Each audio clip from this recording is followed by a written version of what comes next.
Welcome back to the channel, everybody. Today I have a pretty good sized project I'm going to start on. It's the floor pans for the 69 Valiant. This is from Auto Metal Direct. I actually ordered it through Summit Racing. It's the entire floors. The reason we need that is everything is rotted out on the inside. Both back floor pans, the fronts, and the tunnel. So I got the whole floor. That way we're not piecing anything together.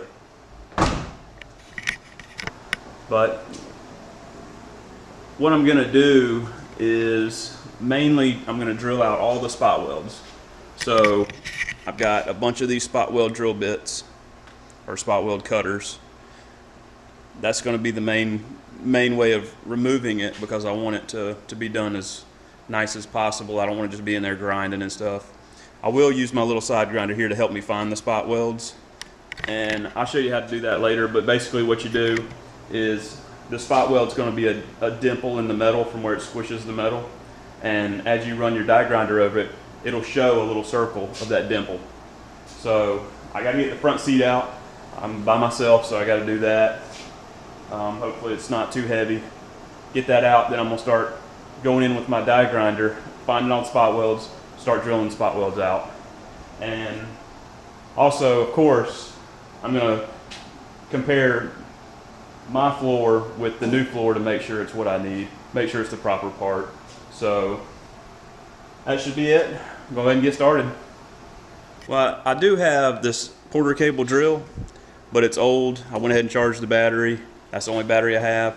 So because I have so many spot welds to drill out, I went ahead and got this Drill Master. It was only $20, Harbor Freight, of course, super cheap.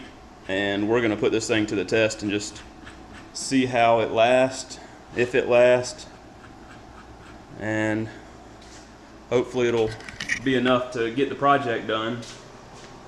If not, they have like a 90-day return policy, I think. Yeah, so we'll go ahead and do like a product review on the Drill Master too while we're at it. You can see how bad this is.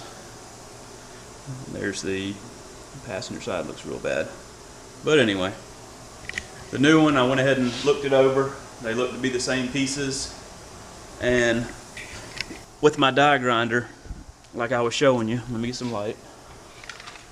I'm going to use my die grinder to just knock off the surface on these level surfaces, and you can see the dimple right there. That dimple is where the pinch welds are. So, or the spot welds, whatever you want to call them. So this is all the spots I need to drill out. What I'll probably go ahead and do, get rid of all this big cancerous, the main pieces, and then come back and go around and get all the spot welds. So I'll make sure there's nothing underneath when I'm using my grinder or whatever I decide to get this stuff out with, the cutting wheel. And also I'm going to be careful not to get any sparks or anything on my windows or my door panels, even though it's all old. You know, I still don't want to hurt it. And as far as putting this piece in, I did some measurements, and it's about 56.5 cross that way and about 63, I think, that way. And either way, it's not going to fit through the door as a whole piece. So that being said, I think the front windshield is going to come out. I'm going to cut the front windshield out. Obviously it needs one. So cut the front windshield out and put the whole piece in through the front window, the front windshield opening. So that's the plan.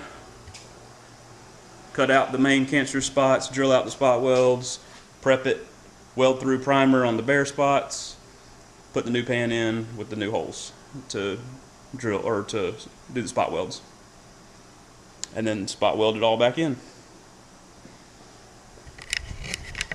And hopefully that's all that's going to need to be replaced.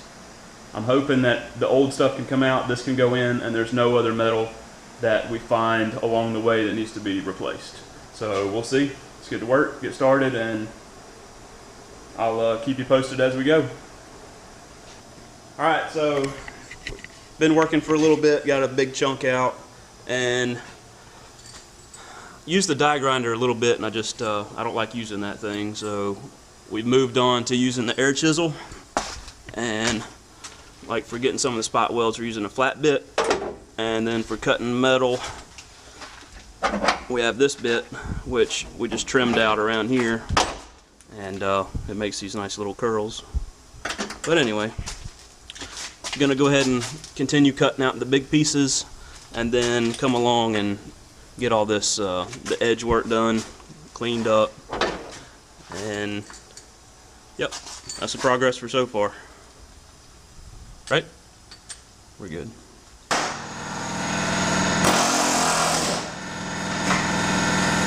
You can see I used the air chisel to cut this line here too. So all that's cut with air chisel. It's not messing up any of the welds. We'll grind those smooth. So that's the easiest way to do it. The spot weld drill will just take too long. I've done a few and it's not the way to go.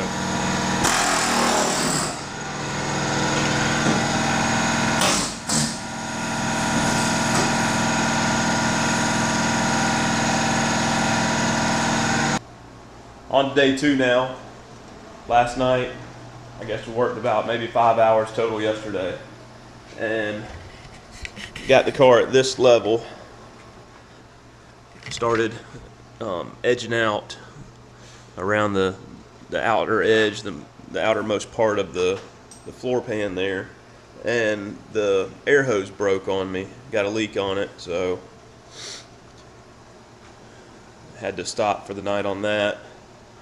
But anyway, got a friend on his way over with the air hose now. Instead of going to buy one, he's just going to bring one from the house so we can get started. But we decided to go ahead and take the windshield out last night because we didn't have anything else to do, and the glass was broke anyway, so went ahead and did that, just, you know, making progress where we can.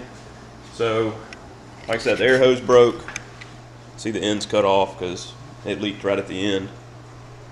But as soon as he gets here, get the air hose, get it chiseling, just get it all cleaned up, and get all the welds, or the spot welds, ground flat, and then we can start putting in the new one. Been working a few hours on the car, and what I've done is cleaned up around all the edges. This is a different piece. This is you know, the back floor pan. I didn't know that was all messed up, but gonna have to figure out something for that. So you can see where the other piece went. The new piece is gonna come up to here, all the way around. So I've cleaned up all that as far as the old metal. I still need to clean the metal up around there, and then everywhere there's a old spot weld, I need to grind all that stuff down, make it smooth for the new floor, and then just clean up everything, clean up the rust. I'm gonna cut that out, figure out what I'm gonna do with it, and then I'll do weld through primer on the spots that are gonna be welded, and then just probably some black or something on the rest of it. But I might just wait till the end to do that and spray it from underneath. So that's the progress for this morning. I'm gonna actually go inside and rest for a few. My back's kind of hurting from being in the car, and it's Sunday, so we got all day. But I'm just gonna go rest up a little bit, get back to work, and you know, just make progress a little bit here and there. That's all we need till we get it done. I'm done for today. This is day 2 still, and what I did is I got all the metal out and also started grinding, but my I got a flat disc. I think it's a 60 grit or something, and as you can see, it's already burned up. So let me show you what we have so far. All the metal's out.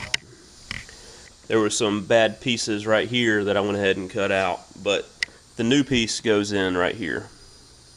You can see the weld marks, but hopefully you can see that. It's kind of dark in here.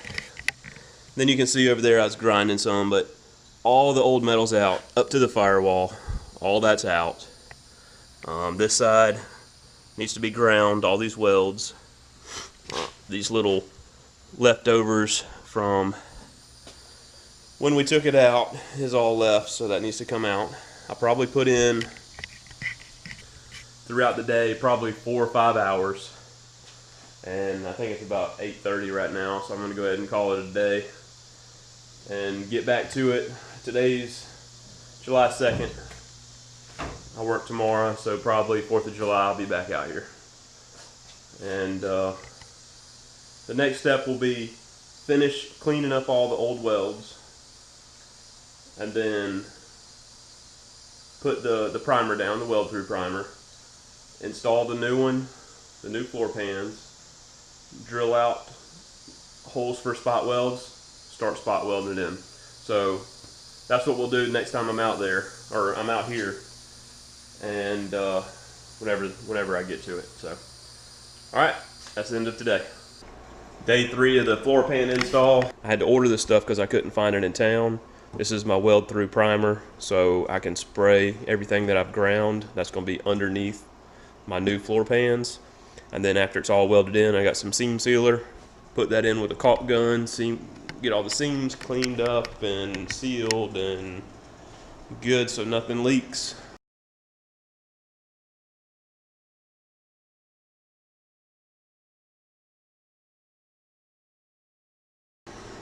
Alright, got all the grinding done. Sprayed my primer in. I think I'm where I want to be as far as grinding. I think everything's good. I'm going to get the floor pan, the new floor pan here, off the roof, down onto the ground. I'm going to make a straight line using some tape.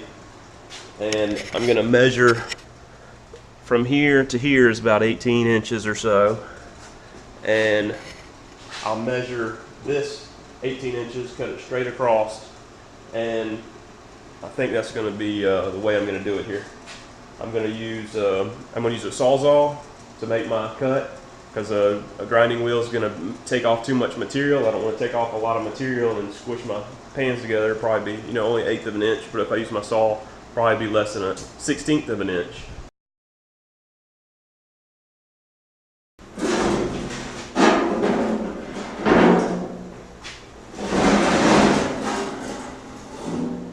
Alright, it's cut, but I think it's still going to be a real tight fit. I'm going to give it a shot. Back piece in first.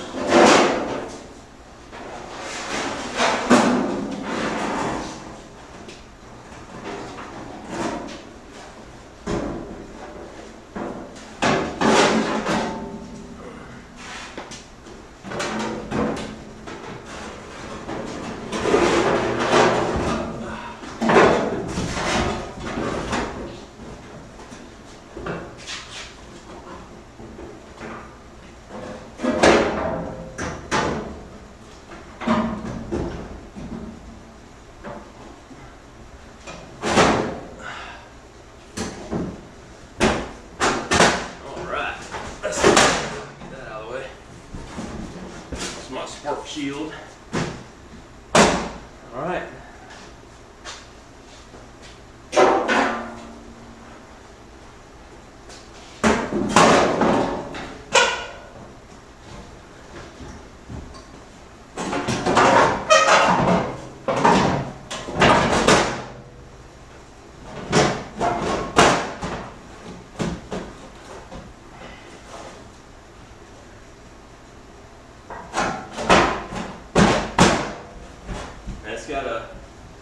Okay, so up front here, I'm sure you're enjoying the footage, but anyway, there's a gap right there. So what I need to do, that's a pinch weld right there. I'm gonna open the hood, get a couple pairs of pliers along there, and crimp all that together. All right, typical vice grip, and just want to grab these and pull them tight together. Alright, I went ahead and took the interior piece off.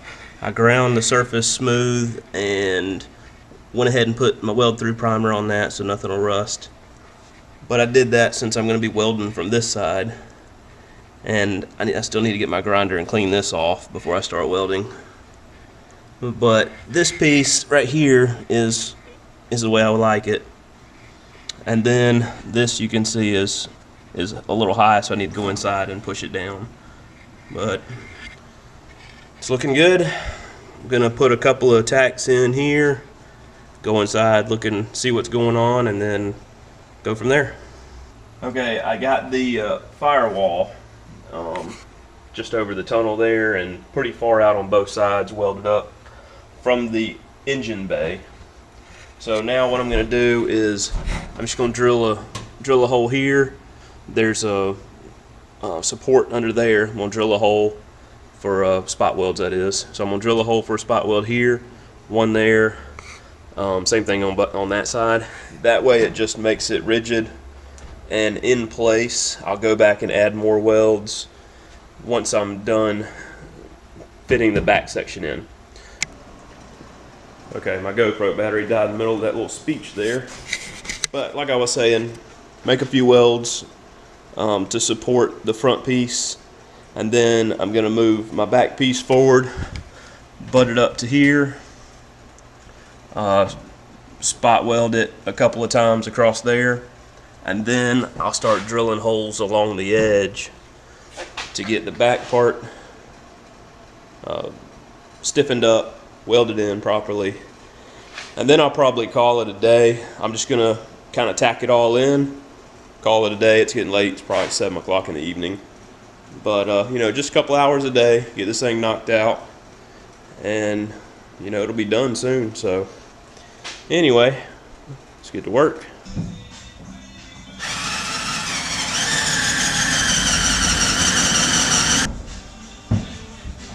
Don't buy one of these Drill Masters from Harbor Freight. It's junk. This is a much better drill. Porter cable. That thing's this thing's about 10 years old. That Drill Master is brand new and it's junk. I just bought it as a backup.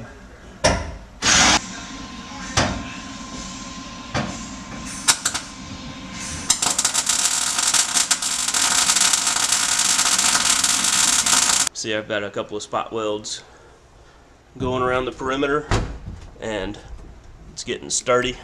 I'm sitting here standing on it, and feels sturdy.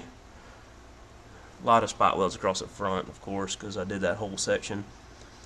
But that is all I'm going to do for today. I think tomorrow I'll probably come out here, and as far as the weld through primer, when I did that up there against the firewall, that was totally covered in primer, and it kind of didn't weld that great. It welds, but not great. Now, when I did these, I drilled out these holes, and of course, when it goes through the top layer of the floor pan and it hits the bottom, it breaks the surface of the metal. And what I do is, when I weld a spot weld like this, hope you can see that, but anyway, that's a circle. What I do is I start in the middle, which would be where the drill bit hit. So I start in the middle, make my puddle, and make little circles, and then come out bigger and bigger until it hits the new metal, which then it just melts it in, because the metal underneath in most areas is thicker. So I get that puddle in that thick metal, bring it up into the new floor pan. So that's the way I like to do it. You guys may have another theory or another way to do it, but that's the way I do it. All right, after about, I don't know, 5 hours of welding and drilling holes, I've got it, everything welded that I want to weld. I weld that seam back up, and then on both sides I welded little spot welds on the outside of the firewall. You can see those. And then just all the way around the perimeter of the floor pan, you've got a bracket that comes down right here. Made 3 welds there. There's a bracket here, a bracket there, same thing on that side. And then there's actually a piece that runs up here on both sides. So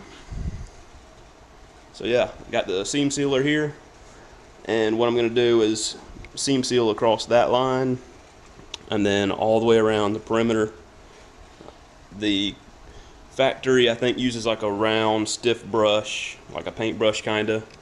I don't have one of those. I just have a regular small paintbrush, and probably smooth it out with my finger and then use my paintbrush to go around and give it some lines, but that's about it.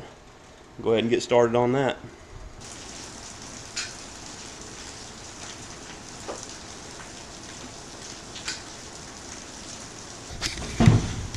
What I'm doing is just making a bead and then kind of smearing it in all the creases with my finger.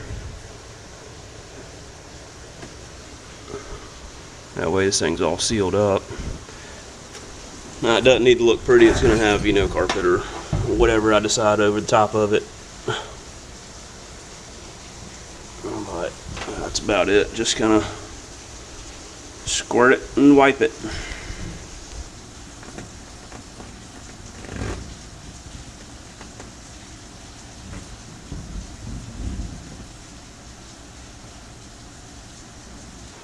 Okay, so that's all I'm going to show you guys. There's a couple of things that came with it. Got some stuff on my finger. But underneath the car, there's going to be this piece that needs to be welded in, and the e-brake cable goes through that. That's just a guide. On the inside of the car, where the back seat goes, these hold the back seat lower part in. Those need to be welded in, but I don't know if I'm putting the back seat in, so I'm not going to mess with it. And these are for the seat belts. So just the bolts, they need to go up under there. I'm not gonna worry about any of that right now. As you can see, this car isn't going anywhere for a while. The main video was just to show you how I'm putting the floor pans in. You know, that's the way I decided to do it. Whether it's right or wrong, who knows? It's in there. It's solid. Yeah. See, there's no motor. This is the first piece of the puzzle of getting this car on the road. This is not going to be a show car. This is going to be probably not painted. It's probably going to go down the road just like this with a motor in it. It's just going to be a like a ratty muscle car. So that's the plan. All right, guys. See you next time. Clean the lens on the camera.